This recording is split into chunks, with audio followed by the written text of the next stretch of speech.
wabarakatuh. Assalamualaikum warahmatullahi wabarakatuh. Salam guru hebat untuk Indonesia. Hari ini saya berkesempatan untuk menyelesaikan tugas demonstrasi kontekstual sebagai bagian dari tugas pendidikan guru penggerak angkatan ke-7 Kabupaten Bangkalan.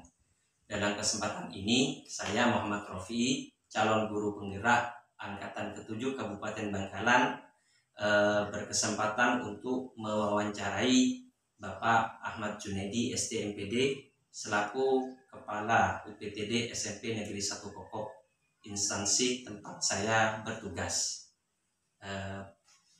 Dalam kesempatan ini, mari kita lakukan wawancara terkait tentang pengambilan keputusan sebagai bagian dari tugas guru penggerak. Baik, Bapak Junaidi, bagaimana kabarnya, Bapak? Alhamdulillah baik. Ini mohon maaf saya mengganggu waktunya Pak Junaidi hari ini, ya, karena memang kesempatan sekarang saya kebetulan ada tugas, Bapak. Ada tugas dari bagian dari pendidikan guru penggerak untuk mewawancarai Bapak sebagai kepala sekolah. Ini terkait tentang pengambilan keputusan. Jika Bapak berkenan, bolehkah saya mengajukan beberapa pertanyaan Bapak terkait hal ini? Siap. Terima kasih Bapak. Jadi begini, selama Bapak menjadi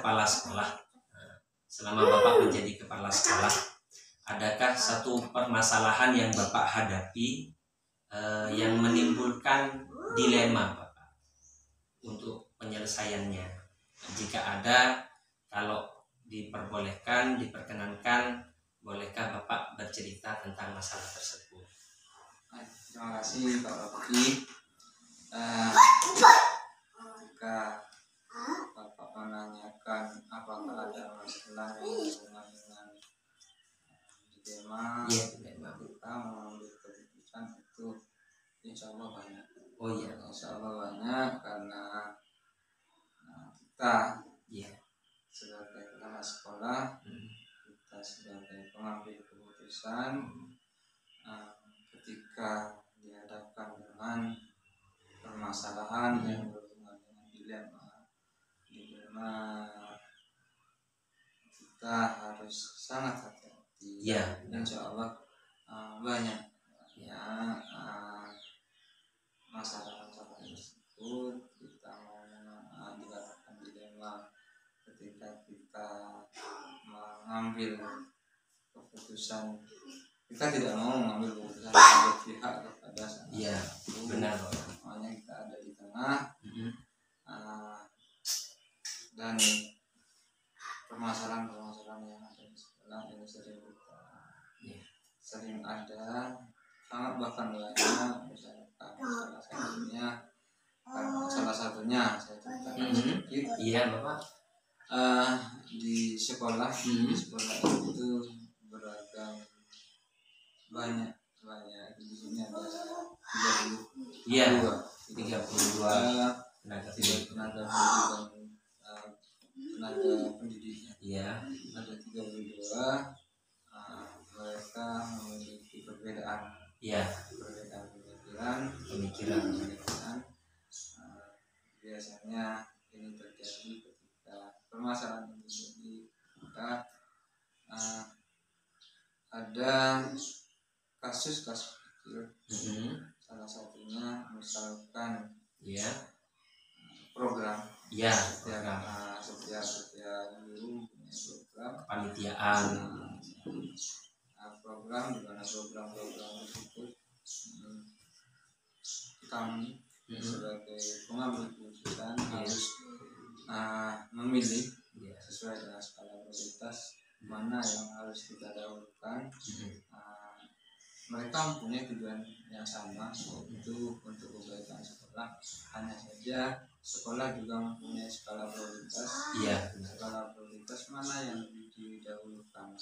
Nah, ketika kita dihadapkan dengan permasalahan itu, kita juga tidak ingin membuat down pembuatan guru yang sama-sama mempunyai program, saja kita masih memilih skala prioritas mana yang kan saya tidak ingin yang lebih yang skala prioritas ini yang saya ambil terakhir ini tidak ingin kecewa. Ada dengan skala prioritas ini tidak membuat salah satu guru yang saat itu sudah sangat semangat ketika programnya ditunda bukan betul lah. Ini membuat ini permasalahan ini sebenarnya permasalahan kecil. Hanya saja ketika ini dibiarkan akan menimbulkan kasus yang akan lebih besar kasusnya. Bapak tentunya mendonkan kadang ada luar biasa Bapak ini pengalamannya Bapak Pak Junedi ini. Memang untuk kasus-kasus yang bersifat dilematis memang cenderung kita harus berhati-hati Bapak. Seperti yang saya ketahui di modul guru penggerak, memang ada beberapa kasus yang kita kenal dengan dilema etika. Jadi dilema etika ini diistilahkan karena pilihannya sama-sama benar. Jadi kalau milih yang satu sisi ini benar juga, sisi yang lain juga benar. Dan ini yang agak memberatkan Bapak. Cuman ada juga yang memang kita istilahkan sebagai bujukan moral. Jadi bujukan moral dikatakan yang satu benar, yang satu salah karena memang melanggar peraturan Bapak. Nah, sesuai juga dengan pengalaman Bapak, bagaimana Bapak Junedi ini bisa mengetahui atau mengidentifikasi bahwa suatu kasus itu termasuk dilema etika atau dilema yang sama-sama benarnya Bapak. Bagaimana Bapak cara mengetahui? Untuk mengidentifikasi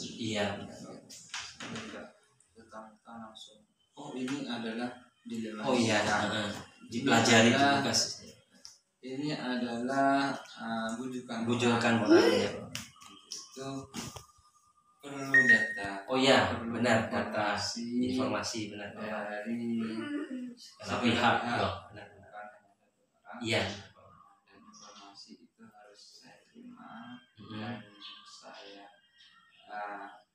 data tersebut informasi data tersebut saya pelajari apakah ini berhubungan dengan benar sama-sama benar atau ini berhubungan dengan pelanggaran terkait aturan baik itu aturan skala sekolah ataupun aturan yang berhubungan dengan perundang-undangan. Saya harus melakukan jadi untuk mengidentifikasi yang tersebut saya memerlukan data informasi ini yang harus saya terima. Jadi ketika saya sudah menerima data dan data tersebut bisa digunakan, saya bisa mengidentifikasikan itu jawaban saya cara mengidentifikasi. Jadi semua pihak saya libatkan yang ada soal dilibatkan. Yang pertama saya harus mempunyai data yang valid, informasi yang valid sehingga saya bisa mengidentifikasi bahwa ini adalah dilema etika ataupun ini adalah bujukan moral. Kita juga tahu ketika bujukan moral maka ini melanggar aturan. Melanggar dilema etika ini sama-sama baik. Hanya saja kita harus memilih mana yang harus kita prioritaskan. Berarti untuk dilema etika Bapak memilih yang lebih diprioritaskan. Saya lebih memilih mana yang harus diprioritaskan. Dan saya juga seperti yang saya sampaikan di awal tadi bahwa saya harus menerima data pribadi, data informasi dari teman-teman atau Iya. yang ada di sekitar. Iya. Nah, kira-kira apa tantangan yang Bapak hadapi dalam mengambil keputusan terhadap permasalahan yang bersifat dilema tadi? Tantangannya yang dihadapi apa kira-kira? Tantangannya seperti yang saya sampaikan Iya. tadi, Pak, bahwa ketika kita salah mengambil Itu benar. maka yang ada pihak yang kurang, ada pihak yang merasa merasa tidak dihargai atau merasa kurang perhatian, mendapatkan perhatian, sehingga ada kesenjangan sosial. Iya. Di situ ini yang menjadi tantangan saya sebagai pengambil keputusan. Yang jelas ketika kita harus memilih akan ada yang merasa kecewa. Iya, kecewa. Merasa kecewa ketika saya harus memilih mana yang harus saya prioritaskan. Hanya saja bagaimana supaya sama-sama tidak kecewa. Bagaimana kita saya sebagai pengambil keputusan harus bisa memberikan penjelasan kepada misalkan ada dua orang yang sama-sama mempunyai tujuan yang baik, hanya saja saya melakukan prioritas memilih yang satunya. Saya harus bisa memberikan penjelasan yang masuk akal, yang logis, yang sesuai dengan kebutuhan sekolah, sehingga yang satu tidak merasa disakiti. Ini suatu tantangan. Benar, tantangannya luar biasa. Kecil hanya saja apabila ini dibiarkan akan bisa kerjasama kita yang sudah kita tata dari karena prinsip saya tidak mau bekerja secara individu. Benar Bapak. Ingin bekerja secara tim kolektif. Kita bekerja secara tim. Saya tidak ingin tim yang sudah saya bangun nantinya berpencar. Bercerai. Jalan-jalan sendiri. Ini saya tidak inginkan. Permasalahan dilema etika ini nantinya ketika kita salah merusak timnya sudah terbangun. Ya Bapak Junaidi, kalau boleh saya simpulkan dari pengalaman yang Bapak sampaikan tadi, ini memang luar biasa terhadap kasus-kasus yang bersifat dilema etika, khususnya ini kita harus hati-hati menentukan langkah, karena memang berpengaruh keputusan yang diambil, berdampak juga pada dua pihak dan lain sebagainya. Dan prioritas utama dari Bapak Junaidi setiap kali mengambil keputusan yakni ingin dipilihkan yang terbaik, yang pertama, yang kedua agar tetap menjaga kompakan dari tim dan rekan-rekan sekalian. Baik Bapak, terima kasih, ini dari pengalaman dan apa-apa yang Bapak sampaikan tadi ini luar biasa, menginspirasi bagi saya pribadi yang saat ini sedang belajar menjadi pemimpin, dan saya juga belajar banyak dari pengalaman Bapak terhadap pengambilan keputusan sebagai pemimpin pembelajaran di instansi ini. Terima kasih Bapak Junaidi, mohon maaf atas waktu yang mohon maaf dan terima kasih atas waktu yang Bapak sediakan. Ya, saya undur diri dulu. Terima kasih. Demikian wawancara yang sudah saya lakukan bersama Bapak Ahmad Junaidi SDMPD selaku Kepala UPTD SMP Negeri 1 Pokok. Kurang lebihnya mohon maaf. Terima kasih yang saya sampaikan. Assalamualaikum warahmatullahi wabarakatuh. Bismillahirrahmanirrahim. Assalamualaikum warahmatullahi wabarakatuh. Salam kenal, saya Muhammad Rofi'i, calon guru penggerak angkatan ke-7 Kabupaten Bangkalan. Dalam kesempatan ini saya akan mewawancarai Bapak Subir Hamzah SPD selaku Kepala Madrasah Ibtidaiyah Al-Muqtadil Kecamatan Klampes, Kabupaten Bangkalan. Dalam kesempatan ini saya menyelesaikan tugas demonstrasi kontekstual sebagai bagian dari tugas pendidikan guru penggerak tahun 2023.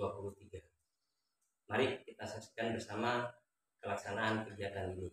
Terima kasih. Assalamualaikum warahmatullahi wabarakatuh. Assalamualaikum Pak Suber. Waalaikumsalam warahmatullahi wabarakatuh. Bagaimana kabarnya Pak Suber? Alhamdulillah baik. Kesehatan sendiri bagaimana? Alhamdulillah baik Pak Suber. Ini mohon maaf ini saya sekarang ganggu waktunya sambian. Oh nggak apa-apa. Nggak apa-apa ya. Ya semoga sampai ada waktu dan punya kesempatan. Nah, kesempatan pagi hari ini Pak Suber, kebetulan saya ada tugas dari pendidikan guru penggerak untuk mewawancarai kepala-kepala sekolah. Setelah saya kemarin mewawancarai kepala sekolah saya, maka sekarang saya ingin mewawancarai kepala sekolah dari sekolah lain.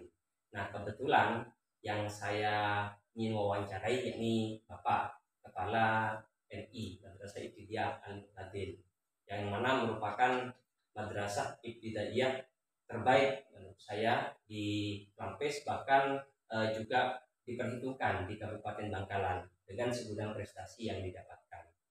Ini terkait tentang pengambilan keputusan berbasis kebajikan. Yang ini nanti jika Bapak berkenan, bolehkah saya bertanya tentang beberapa hal terkait hal ini, Bapak? Oh ya boleh. Apa? Silahkan. Mungkin Siap. ada yang bisa bantu untuk tugas Anda ini. Oh siap, terima kasih Bapak Suber. Nah, ini terkait tentang permasalahan atau beberapa kasus selama Bapak Suber menjadi kepala sekolah. Mungkin Bapak Suber bisa menceritakan kepada saya kasus-kasus atau permasalahan apapun itu, satu saja diceritakan terkait kasus ini yang menimbulkan dilema bagi Pak Suber. Pak Suber harus mempertimbangkan matang-matang dalam menyelesaikan masalah atau kasus ini. Oh iya, benar. Selama saya menjabat dari kepala sekolah FB ini, ada suatu kasus yang membuat saya pusing dan juga sedikit dilema dalam mengambil keputusan. Oh iya. Ceritanya begini. Ini seorang guru yang asalnya itu memang rajin lah. Oh rajin. Sangat rajin. Namun pada suatu saat saya lihat belakangan itu masih berkurang. Kerajinannya sering terlambat dan juga sering ya gitulah. Sehingga saya itu kok ini terjadi ya, kenapa masalahnya? Setelah itu saya panggil guru ini tersebut ini. Nah, setelah mengetahui ini semua, ternyata memang permasalahannya itu dalam satu segi dia itu hidup bersama seorang ibu yang sudah sepuh. Oh, ibunya ya sepuh. Ya, dan juga dua orang anak yang masih kecil. Sedangkan suami sudah di luar. Oh, bekerja di luar suaminya.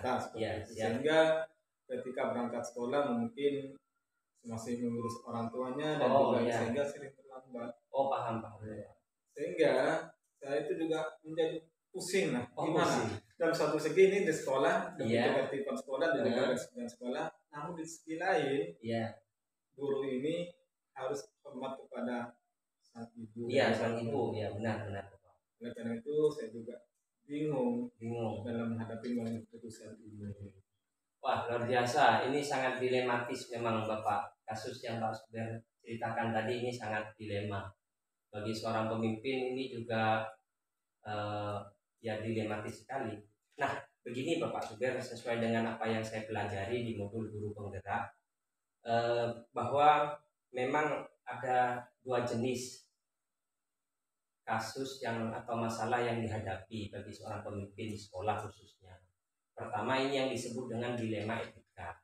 Dilema etika tadi, kalau saya lihat hampir mirip persis dan betul sesuai yang Bapak ceritakan tadi, yakni antara kebenaran melawan kebenaran atau bertemu dengan kebenaran. Jadi pertimbangannya tadi di satu sisi Bapak Suber sebagai kepala harus menjalankan disiplin dan peraturan sekolah bagi setiap guru ataupun para murid. Tapi di sisi lain Bapak Subir juga harus punya rasa peduli bahwa ibu guru tadi yang bermasalah atau yang melanggar atau tidak melakukan disiplin dengan baik itu karena alasannya harus merawat orang tuanya, dan itu juga benar baik. Ada juga yang kita kenal dengan bujukan moral, Bapak. Bujukan moral itu, nah ini karena yang satunya melanggar peraturan, yang satunya adalah memang kebenaran. Jadi, nah terkait dengan yang dilema etika, Bapak, sesuai dengan kasus yang Bapak ceritakan tadi, lantas apa yang Bapak lakukan untuk mengambil keputusan dari masalah tadi? Ya, melihat dari dilema yang kami hadapi seperti ini, ya, memang kalau sang guru ini melanggar secara hukum dan peraturan, memang itu termasuk bujukan moral. Ya. Namun ketika ini berhadapan dengan dari sisi yang lain ini suatu kebaikan dan dari sisi lain kebaikan, memang termasuk dari etika dan bujukan etika.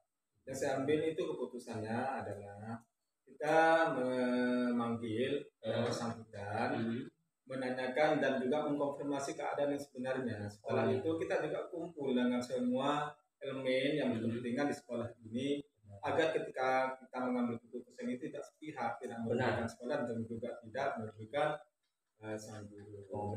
Namun dengan satu persyaratan, ketika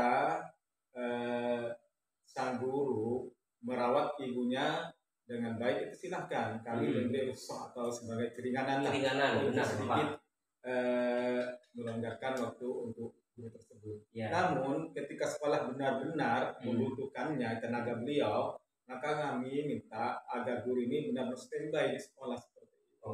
Sehingga waktu untuk standby itu diperhitungkan jauh-jauh hari seperti itu.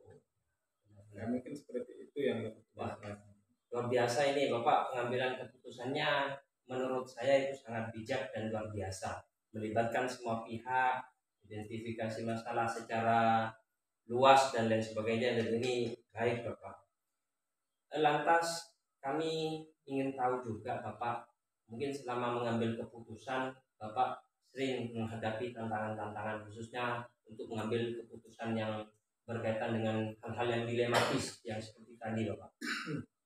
Mungkin Bapak bisa sampaikan apa tantangan yang biasa sampean hadapi?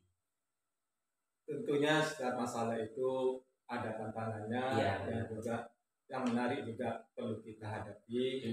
Dari itu kita hadapi, memang tantangan itu sangat banyak.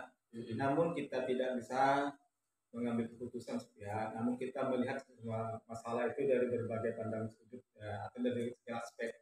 Sehingga ketika kita memandang semua aspek itu, keputusan kita ambil itu tidak akan merugikan salah satu di antara dua pihak. Benar. Karena kita juga masih membutuhkan guru tersebut, juga membutuhkan kita seperti itu. Kita saling membutuhkan. Namun di waktu tertentu kita juga saling mengertilah agar kesulitan mereka dan juga itu kita sekolah juga guru pribadi sama-sama terpenuhi kebutuhannya dengan baik seperti itu. Sehingga keputusannya yang bijak itu kita ambil bagaimana baiknya keduanya seperti itu. Setelah ini melalui permusyawaratan bersama, kebijakan yang ambil harus benar-benar mengayomi kedua-duanya. Mungkin setuju Bapak. Ini luar biasa pengambilan keputusan dari Bapak Subir dan tim di sekolah. Nah, ini pertanyaan terakhir Pak Subir. Dari kesemua yang sampean sampaikan tadi, nah, apa yang dapat Bapak simpulkan atau yang dapat Bapak sampaikan terkait dengan pengambilan keputusan sebagai pemimpin di sekolah atau kepala sekolah? Simpulannya bahwa setiap permasalahan itu ada plus dan minusnya. Benar. Dan kita tidak bisa mengambil keputusan sepihak. Sebelum mengetahui dari segala bentuk aspek yang terjadi. Oleh karena itu, sebelum kita mengambil keputusan, kita mempertimbangkan dari segala segi dan segala aspek. Sehingga keputusan kita ambil itu juga akan tetap membuat kita itu logowo, baik itu yang bersangkutan juga segala seperti itu. Dan ini pastinya itu bukan hanya kepala sekolah yang ambil keputusan secara pribadi, tidak. Ya, Tapi ya. semua Semua aspek yang ada di sekolah itu termasuk gurunya. Artinya jangan terburu-buru mengambil keputusan sebelum tahu permasalahan yang sebenarnya seperti itu. Tapi yang penting kebijakan yang terbaik. Ya, kebijakan atau keputusan yang terbaik ya. Luar biasa ini, saya dapat pengalaman yang banyak dari Pak Suber, dari kita atau perbincangan kita barusan, dan juga sebetulnya saya juga melihat banyak pengalaman yang luar biasa dari pengambilan keputusan atau kepemimpinan dari Bapak Suber untuk membawa MI Madrasah Ibtidaiyah Al-Muqtadil ini menjadi madrasah unggulan di Kabupaten Klampis, dan juga menjadi madrasah yang juga diperhitungkan di tingkat kabupaten bahkan di tingkat nasional, karena beberapa siswa juga mengikuti kompetisi di tingkat nasional. Baik Bapak Suber, saya kira itu saja perbincangan kita pada kesempatan pagi hari ini. Mohon maaf atas segala kekurangan dan kehilafan. Tetap semangat dan terima kasih atas segalanya Pak Suber. Ini menjadi pengalaman yang baik. Demikian saya undur diri. Terima kasih. Assalamualaikum warahmatullahi wabarakatuh. Waalaikumsalam warahmatullahi wabarakatuh. Baik, demikian wawancara yang saya laksanakan bersama Bapak Suber Hamzah selaku Kepala Madrasah Ibtidaiyah Al-Muqtadil terkait tentang pengambilan keputusan yang berbasis kebajikan. Demikian, terima kasih atas segala perhatian. Mohon maaf atas segala kehilafan. Wassalamualaikum warahmatullahi wabarakatuh.